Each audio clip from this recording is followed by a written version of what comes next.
Yeah, first of all, the participation of the Holy See in this conference is above all an act of solidarity and an act of, we might say, recognition of how important this question has become for us, for the whole of humanity. So we have, it's also a follow up to the Pope's encyclical that we are indeed very, very interested in dialogue with everybody, with all countries in the world, in order to come up with solutions to not immediately to solve this problem, but just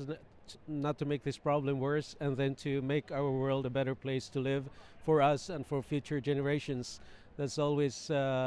we have certainly. We came here with basic fundamental principles that we would like reflected in the future, in a future agreement. I mean, in the agreement which is being negotiated, principles like solidarity with the poorest, with the most vulnerable groups who are the most affected by climate change. We want the word that is being used also in the negotiating text, and also in the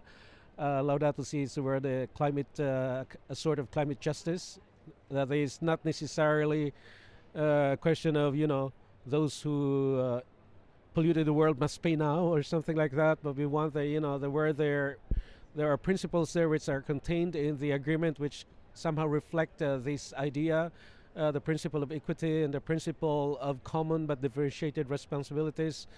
and respective capacities, so that recognizes also how different countries are and the level of development and the level of technological capacities, etc. So this is also a kind of solidarity in that sense, that rich countries certainly would have to take the lead.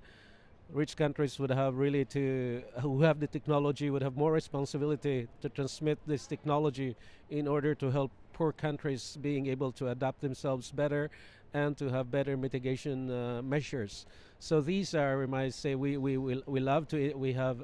been very happy and even privileged to have interactions with many of the delegations here. And indeed, many of the delegations have been touched, and some of their negotiating stances are inspired by the encyclical Laudato Si of Pope Francis. So far, the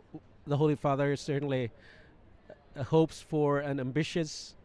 and equitable and even legally binding, if not in all aspects, in some aspects of the agreement,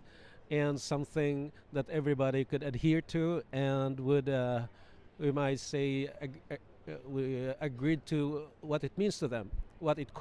would cost them, and what they must do in order to make this agreement really meaningful on the concrete level.